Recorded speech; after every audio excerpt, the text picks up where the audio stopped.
പ്രിയ വിദ്യാർത്ഥികളെ, ഒരിക്കൽ കൂടി നമ്മുടെ ഓൺലൈൻ ക്ലാസ്സിലേക്ക് എല്ലാ കൂട്ടുകാർക്കും സ്വാഗതം. ഓക്കെ, ഇന്ന് നമ്മളിവിടെ കഴിഞ്ഞ ദിവസത്തെ രണ്ടാമത്തെ ചാപ്റ്റർ ജോഗ്രഫി പാർട്ടിലെ രണ്ടാമത്തെ പാഠഭാഗം കാറ്റിന്റെ ഉറവിടം തേടി, ആ പാഠഭാഗത്തിന്റെ തുടർച്ചയായിട്ടുള്ള കാര്യങ്ങളാണ് നമ്മൾ ഇന്നിവിടെ വീണ്ടും ചർച്ച ചെയ്യുന്നത്. Okay, in search of the source of wind. In the last class, we completed the area till the factors influencing the atmospheric pressure of an area. Till that area we completed in the last class. And today, here we are learning about global pressure belts and which are the major pressure belts that we already completed in the last class. And now today, here we are discussing why each of this area becoming like these pressure belts, how or what is the reason.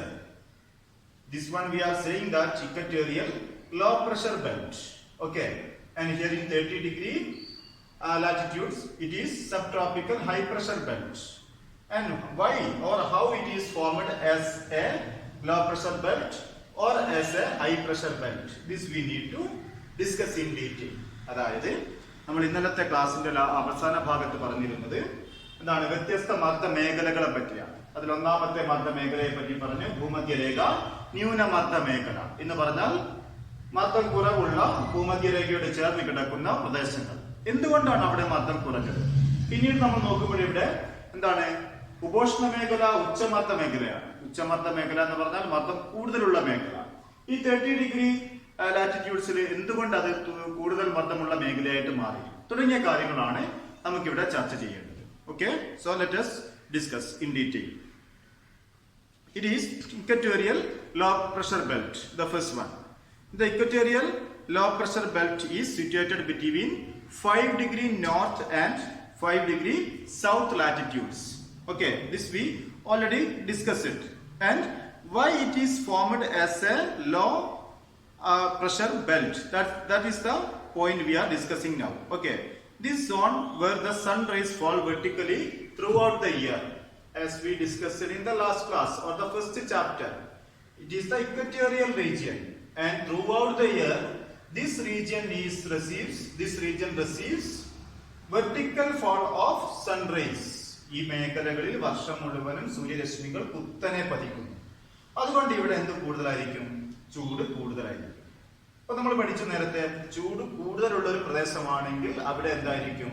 മർദ്ദം കുറവായിരിക്കും. ഇവിടെ ചൂട് കൂടുതലായതുകൊണ്ട് എന്ത് സംഭവിക്കുന്നു? വായു ചൂട് പിടിച്ച് മുകളിലേക്ക് ഉയർന്നു പൊങ്ങുന്നു. അതിന്റെ ഫലമായിട്ടാണ് ഈ മേഖല എന്തായി മാറുന്നത്? ഒരു നിമ്നമർദ്ദ മേഖല അഥവാ ഒരു ലോ പ്രഷർ സോൺ ആയിട്ട് ക്രിയേറ്റ് ചെയ്യപ്പെടുന്നത്. Hence the temperature will be high in this zone all throughout the year. The air expands due to sun's heat and rises up. അതായത് ഇവിടെയുള്ള വായു ചൂട് പിടിച്ച് മുകളിലേക്ക് ഉയർന്നു പൊങ്ങുന്നു. Okay, this is the reason for the low pressure experienced throughout this zone. ഇതാണ് ഈ സോണിൽ എന്തുണ്ടാകുന്നതിന്റെ പ്രധാനപ്പെട്ട കാരണം എന്ന് പറയുന്നത്, ന്യൂനമർദ്ദമാകുന്നതിന്റെ പ്രധാനപ്പെട്ട കാരണം എന്ന് പറയുന്നത്. Okay, and next part, same here, this zone is known as another name of the equatorial low pressure belt. It is called as doldrum. ഈ മേഖലയ്ക്ക് വിളിക്കുന്ന മറ്റൊരു പേരാണ് എന്തെന്ന് പറയുന്നത്? doldrum എന്ന് വിളിക്കുന്നു. Why it is called as the doldrum? As the air in this zone ascends on a large scale, winds are very feeble here. It means here wind is very less. ഇവിടെ കാറ്റ് എന്ന് പറയുന്നത് വളരെ കുറവുമായി മാത്രമേ അനുഭവപ്പെടുകയുള്ളൂ. This pressure belt is known as doldrum, meaning the zone with no winds. The zone with no winds എന്നാണ് doldrum എന്ന പദത്തിന്റെ അർത്ഥം. അപ്പോൾ ഈ പ്രദേശം കാറ്റില്ലാത്ത മേഖല എന്നാണ് അറിയപ്പെടുന്നത്. And this region was a nightmare for the ancient mariners. പണ്ട് കാലത്ത് കപ്പലുകളിൽ സഞ്ചരിക്കുമ്പോൾ കപ്പലുകളെല്ലാം തന്നെ സഞ്ചരിച്ചിരുന്നത് കൂടുതലും എന്തായിരുന്നു? കാറ്റിന്റെ ദിശക്കനുസരിച്ചായിരുന്നു. അതുകൊണ്ട് തന്നെ അന്നത്തെ കപ്പൽ ജോലിക്കാർക്ക് വളരെയധികം പ്രയാസമുള്ള ഒരു മേഖലയായിരുന്നു ഈ മേഖലയിലൂടെ സഞ്ചരിക്കുക എന്ന് പറയുന്നത്. ഓക്കെ, കാറ്റില്ലാത്തത് കൊണ്ട് കപ്പലിന് സഞ്ചരിക്കുവാൻ പ്രയാസമായിരുന്നു. And next part we need to discuss about subtropical high pressure belt. Okay, subtropical high pressure belt. What it is called as the subtropical high pressure belt. This we already discussed. The 30-degree latitudes in northern hemisphere and the southern hemisphere. 30 degree അക്ഷാംശ മേഖലയോട് ചേർന്ന് കിടക്കുന്ന പ്രദേശങ്ങൾ ഉത്തരാർദ്ധഗോളത്തിലും ദക്ഷിണാർദ്ധഗോളത്തിലും ഇതിനെയാണ് നമ്മൾ എന്തെന്ന് പറയുന്നത് ഉപോഷ്ണ മേഖല ഉച്ചമർദ്ദ മേഖല എന്ന് പറയുന്നത്. അപ്പൊ നമ്മളിവിടെ പഠിക്കുന്നത് എന്തുകൊണ്ടാണ് ഇതെങ്ങനെയാണ് ഒരു ഉച്ചമർദ്ദ മേഖലയായിട്ട് ഫോം ചെയ്യപ്പെടുന്നത്. Okay, let's see. The hot air ascending from the equatorial low pressure belt. We told that the hot air ascending from the equatorial low pressure belt cools gradually and subsides at the subtropical zone due to the rotation of the earth.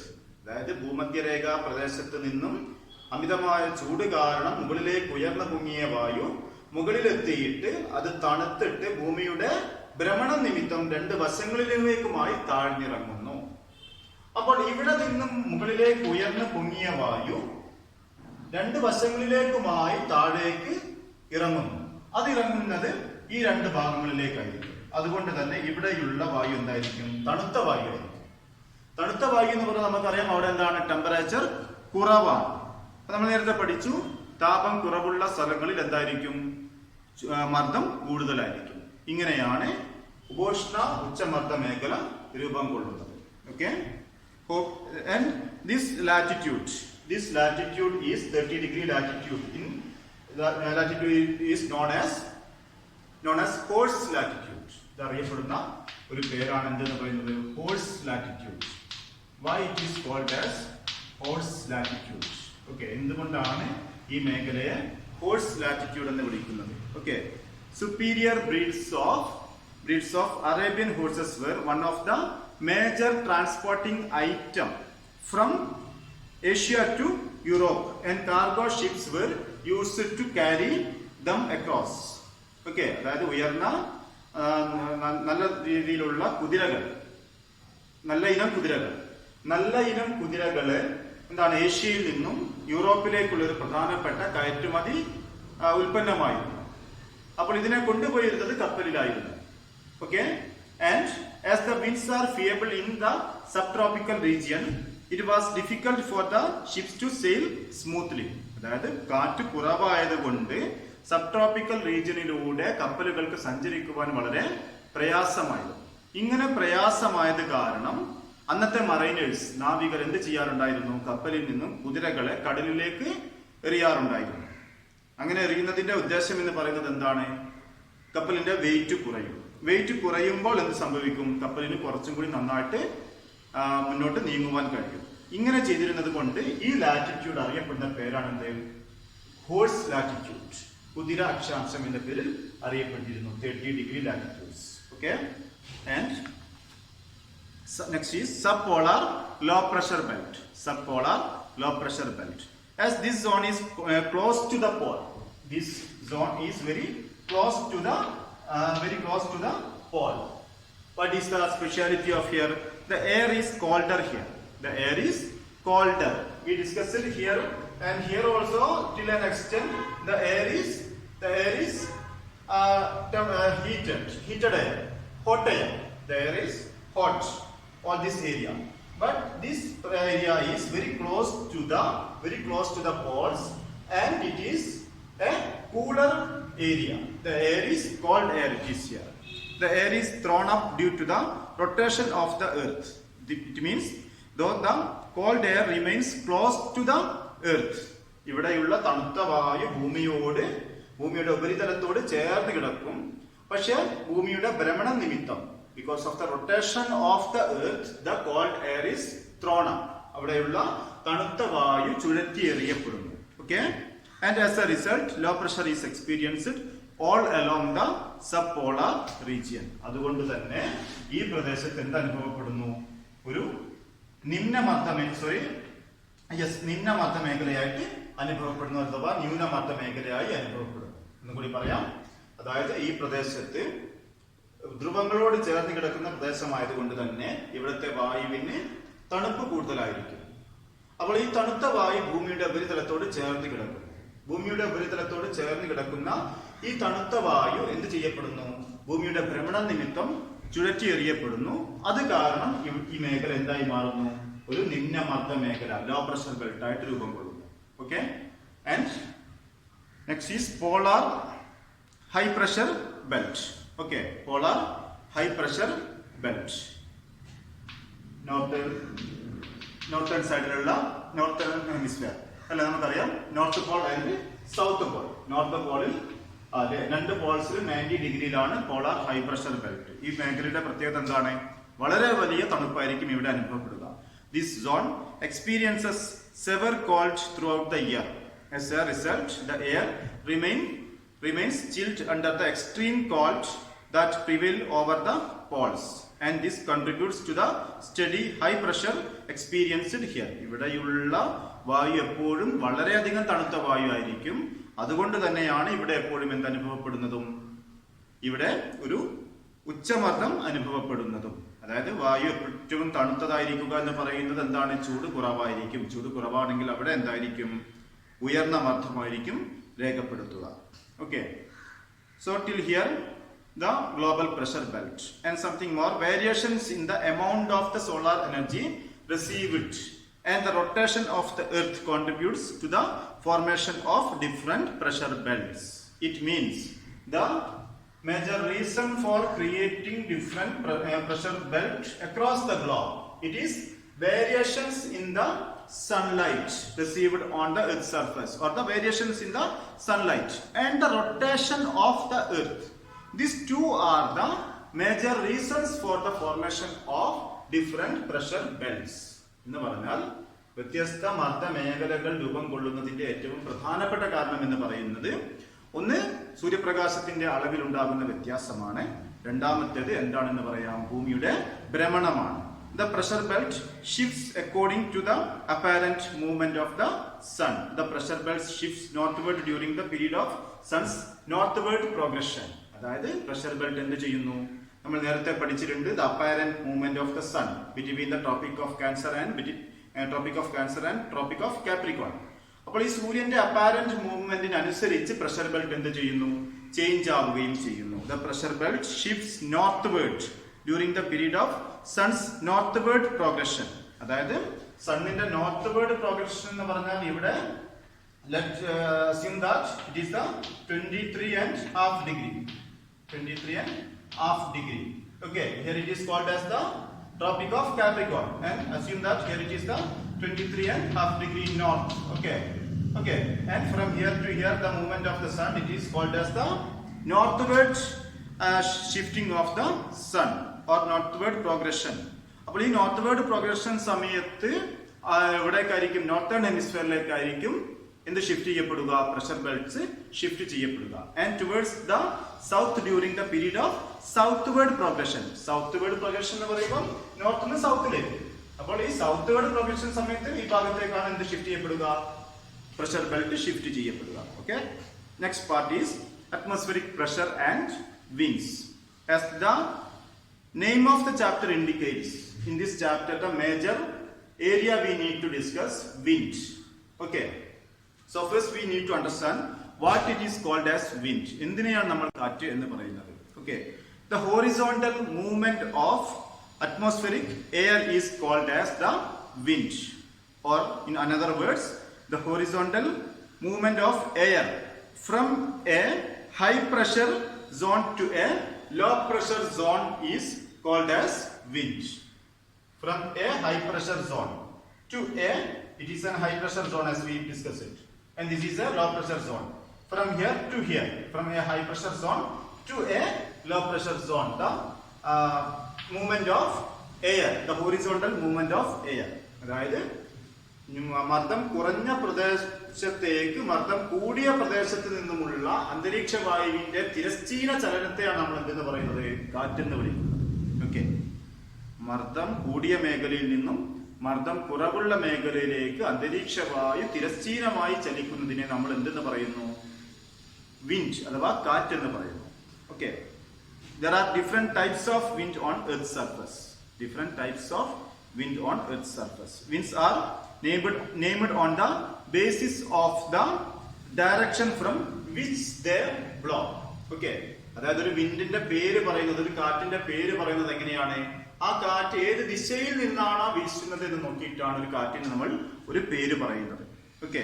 For example, the south wind is the wind blowing from the south. The south wind is the wind blowing from the south. The peculiarities of the source region influence the nature of the wind. It means എവിടെ നിന്നാണോ കാറ്റ് വീശുന്നത് ആ പ്രദേശത്തിന്റെ പ്രത്യേകതകൾ ആ കാറ്റിന്റെ സ്വഭാവത്തിൽ പ്രതിഫലിക്കും. Okay. And we need to discuss about different types of wind and the speed and direction of wind. First we are discussing here the speed and direction of wind. The speed and the direction of wind are based on, അതായത് കാറ്റിന്റെ വേഗതയും ദിശയും ആശ്രയിച്ചിരിക്കുന്ന ഘടകങ്ങൾ ഏതൊക്കെയാണ്? Okay. കാറ്റിന്റെ വേഗതയും ദിശയും ആശ്രയിച്ചിരിക്കുന്ന ചില ഘടകങ്ങൾ. പ്രഷർ ഗ്രേഡിയന്റ് ഫോഴ്സ്, മർദ്ദ ചെരിവ് ബലം എന്ന് പറയും. ഓക്കെ. കോറിയോലിസ് ഫോഴ്സ് നമ്മൾ നേരത്തെ പഠിച്ചിട്ടുണ്ട്, അല്ലെങ്കിൽ വിശദമായിട്ട് പഠിക്കുന്നുണ്ട്. കോറിയോലിസ് ഫോഴ്സ്, എന്തിനെയാണ് കോറിയോലിസ് ബലം എന്ന് പറയുന്നത്? ഓക്കെ. ഫ്രിക്ഷൻ, ഘർഷണം തുടങ്ങിയിട്ടുള്ള 3 ഘടകങ്ങളാണ് ഒരു പ്രദേശത്ത് നിന്നും ഒരു പ്രദേശത്തേക്ക് വീശുന്ന കാറ്റിന്റെ സ്വഭാവത്തെയും അതേപോലെ തന്നെ അതിന്റെ വേഗതയെയും ദിശയെയും സ്വാധീനിക്കുന്ന ഘടകങ്ങൾ എന്ന് പറയുന്നത്. Okay. So the first one is the pressure gradient force. The pressure gradient force. The pressure gradient force is said to be steeper when the pressure difference is more. And next one is Coriolis force. What it is called as Coriolis force? We need to learn that what it is called as the Coriolis force. First one, it is called that freely moving bodies get deflected to the right in the northern hemisphere and to the left in the southern hemisphere due to a force generated as a result of Earth's rotation. അതായത് ഭൂമിയുടെ ഭ്രമണം നിമിത്തം free ആയി സഞ്ചരിച്ചു കൊണ്ടിരിക്കുന്ന ഒരു വസ്തുവിന്റെ സഞ്ചാരദിശ ഉത്തരാർദ്ധഗോളത്തിൽ അതിന്റെ വലതുവശത്തേക്കും ദക്ഷിണാർദ്ധഗോളത്തിൽ അതിന്റെ ഇടതുവശത്തേക്കും വ്യതിചലിക്കുന്നു.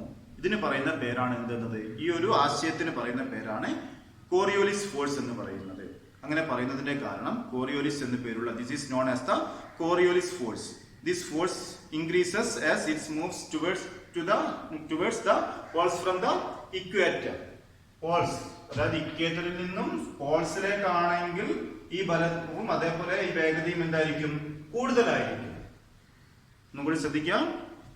ഉത്തരാർദ്ധഗോളത്തിൽ ചലിച്ചുകൊണ്ടിരിക്കുന്ന ഒരു വസ്തുവിന്റെ ദിശ അതിന്റെ സഞ്ചാര ദിശയുടെ വലതുവശത്തേക്കും ദക്ഷിണാർദ്ധഗോളത്തിൽ അതിന്റെ സഞ്ചാര ദിശയുടെ ഇടതുവശത്തേക്കും വ്യതിചലിക്കുന്നു എന്നുള്ള ആശയത്തിന് പറയുന്ന പേരാണ് കോറിയോലിസ് ബലം അഥവാ കോറിയോലിസ് ഫോഴ്സ് എന്ന് പറയുന്നത്.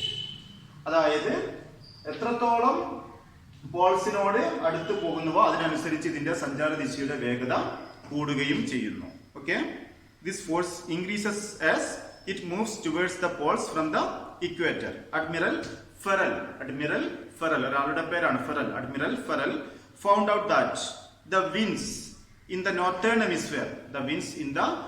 hemisphere deflect towards their right, and those in the southern hemisphere deflects towards their left due to the Coriolis effect. Coriolis effect അല്ലെങ്കിൽ Coriolis force കറക്റ്റ് ആണ് എന്ന് പിന്നീട് ആരും ഒന്നുകൂടി തെളിയിച്ചു. അഡ്മിറൽ ഫെറൽ അദ്ദേഹം പറയുന്നു ഉത്തരാർദ്ധഗോളത്തിൽ ഒരു വസ്തുവിന്റെ സഞ്ചാരദിശ വലതുവശത്തേക്കും ദക്ഷിണാർദ്ധഗോളത്തിൽ അത് ഇടതുവശത്തേക്കും വ്യതിചലിക്കുന്നത് എന്തുകൊണ്ട് തന്നെയാണ്? കോറിയോലിസ് ഫോഴ്സ് അല്ലെങ്കിൽ കോറിയോലിസ് എഫക്റ്റ് കൊണ്ട് തന്നെയാണ് എന്ന് ആരും പിന്നീട് കണ്ടെത്തുകയുണ്ടായി.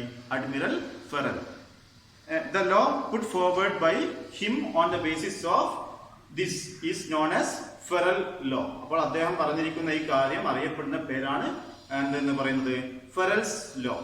ഹെമിസ്ഫിയറിൽ ഉത്തരാർദ്ധഗോളത്തിൽ ഒരു വസ്തു അതിന്റെ സഞ്ചാരദിശയുടെ വലതുവശത്തേക്കും ദക്ഷിണാർദ്ധഗോളത്തിൽ വസ്തു സഞ്ചാരദിശയുടെ ഇടതുവശത്തേക്കും വ്യതിചലിക്കുന്നത് കൊടുത്തിട്ടുണ്ട്. Okay. And next factor which is influencing the speed and the direction of the wind, it is friction. Okay, friction. In which of the speed of wind will be high over ocean surfaces? The speed of wind will be high over ocean surfaces and level lands as the friction is less. അതായത് ഘർഷണം കുറവായതുകൊണ്ട് എവിടെയൊക്കെ എന്ത് കൂടുതലായിരിക്കും? സമുദ്രത്തിന്റെ മുകളിലൂടെ വീശുമ്പോൾ കാറ്റിന്റെ വേഗത, സമുദ്രോപരിതലത്തിൽ കാറ്റിന്റെ വേഗത കൂടുതലായിരിക്കും. അതേപോലെ തന്നെ എങ്ങനെയുള്ള ലാൻഡ് ഏരിയയിലും ആൻഡ് ലെവൽ ലാൻഡ്സ്, ഒരേ ലെവലിലുള്ള അധികം മരങ്ങളൊന്നും ഇല്ലാത്ത സ്ഥലങ്ങളിൽ, പർവ്വതങ്ങളൊന്നും ഇല്ലാത്ത ലെവലായിരിക്കുന്ന ലാൻഡ് ഏരിയയിലും എന്തിന്റെ വേഗത കൂടുതലായിരിക്കും? കാറ്റിന്റെ വേഗത കൂടുതലായിരിക്കും. It is because of friction. അവിടെ എന്തായിരിക്കും? On the other hand the friction being more along difficult terrains and places. അതായത് ഒരുപാട് മരങ്ങളുണ്ട്, അതേപോലെ തന്നെ പർവ്വതങ്ങളും അതേപോലെ കുന്നിൻ ചെരിവുകളും ഒക്കെ ഉള്ള പ്രദേശമാണെങ്കിൽ അവിടെ ഫ്രിക്ഷൻ അഥവാ ഘർഷണം കൂടുതലായിരിക്കും. അപ്പോൾ അവിടെ ഘർഷണം കൂടുതലായിരിക്കുന്നത് കൊണ്ട് അവിടെ കാറ്റിന്റെ സ്പീഡ് കുറവായിരിക്കും. ഓക്കെ, സ്പീഡ് കുറവായിരിക്കും. അതേസമയം സമുദ്രോപരിതലത്തിലും ലെവൽ ലാൻഡ്സിലും എന്തായിരിക്കും? ഫ്രിക്ഷൻ കുറവായിരിക്കും. അതുകൊണ്ട് തന്നെ എന്തായിരിക്കും? ആ പ്രദേശങ്ങളിൽ കാറ്റിന്റെ വേഗത കൂടുതലായിരിക്കും. കാരണം ഇത്തരം പ്രദേശങ്ങളിൽ ഫ്രിക്ഷൻ കുറവായിരിക്കും. Okay, the speed of wind will be less in those places. Those places means where the areas, okay, where the areas in difficult terrains and places with dense forest cover. അതായത് ഇടതൂർന്ന വൃക്ഷങ്ങളുള്ള വനപ്രദേശങ്ങളിൽ, അതേപോലെ തന്നെ കുന്നിൻ ചെരിവുകളും പർവ്വത പ്രദേശങ്ങളൊക്കെയുള്ള മേഖലകളിൽ friction എന്തായിരിക്കും? കൂടുതലായിരിക്കുന്നത് കാരണം എന്ത് കുറവായിരിക്കും? കാറ്റിന്റെ സ്പീഡ്, വേഗത കുറവായിരിക്കുകയും ചെയ്യും. ഓക്കെ.